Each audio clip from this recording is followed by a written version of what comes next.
What's going on? I feel like when we talk, what is there anything new going on that we should get out there with Armenia? I saw recently like Azerbaijan was stirring shit up a little bit again. Yeah, it's like an ongoing conflict. You know what I'm saying? It's still going on, but I believe it's kind of calm right now. Russia is trying to like mediate and shit, but this is like a conflict that's been happening for like 30 years on and off, but then it was quiet for a long time. And then a couple years ago, really in the middle of the pandemic, right? We got like attacked out of nowhere.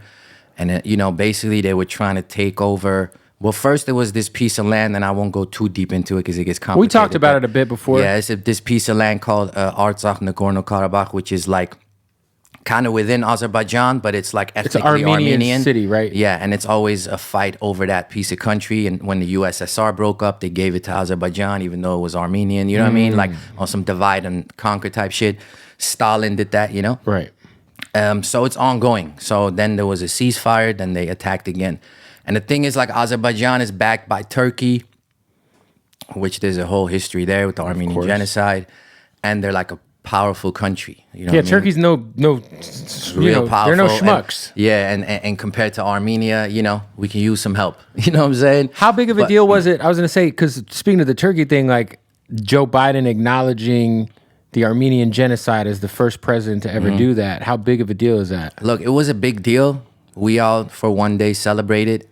And then we heard that Joe Biden is giving military aid to like Azerbaijan or through Turkey or whatever. Oh, really? You know what I'm saying? So it was kind of like, hey, thanks, but fuck you. Yeah, exactly.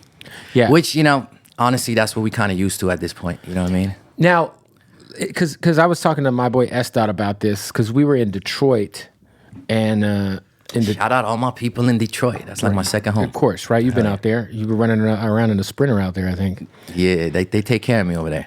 But there's a lot of, I don't even want to fuck up the ethnicity of people that's out there. Chaldeans. Albanians. Chaldeans. A lot of Arabic, Middle Eastern. Right, so we went to a store, and the guy was like, there's all this like Middle Eastern candy. And the guy was like, oh, this is a Turkish candy bar. You should try it. And I looked at Esdot. Hell no. And I was like, That's funny. I bought it. And he was like, Esther, like, you better not, dog. He's like, I won't eat that.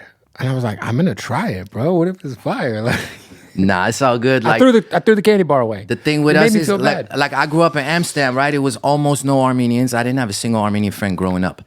And I lived there till I was 18. And it was a lot of Turkish people, like Netherlands, Germany. So automatically, you have friends, I have basketball teammates and shit like that, and they didn't even know about the history. They don't understand the history. It's not about the Turkish people. It's all love, you know what I mean? It's about the government. But we don't support shit that's like made in Turkey. You know what I mean? If I see something that like Zara that says made in Turkey, I'm saying Zara because they're known for having shit in Turkey. Right. But do you know Turkish people who sympathize with what happened to Armenia? Yeah, I don't really know a lot of Turkish people personally now. Right. You know what I'm saying? When I was a kid, yeah. So I don't really know, but yeah, you see people come along your timeline. Like, I always wonder that like if there's like some kids in Azerbaijan that's like our country's fucked up. No, absolutely, you have people like that. And absolutely, you have people like that, but it's also they didn't really have a freedom of speech, and like the media, whatever, journalists again locked up if you know what I mean. It's that kind of country. It's like some Russia type shit. Exactly, you can't just talk about against the government like Iran right now. There's like a rapper in Iran that's like locked up for like, you know what I mean? Iran's fucking wild, and they want to give him like the death penalty. I saw that they were trying to like murder like 15,000 protesters. Yeah, insane. It's insane. Man, shout out to all my people in Iran for real.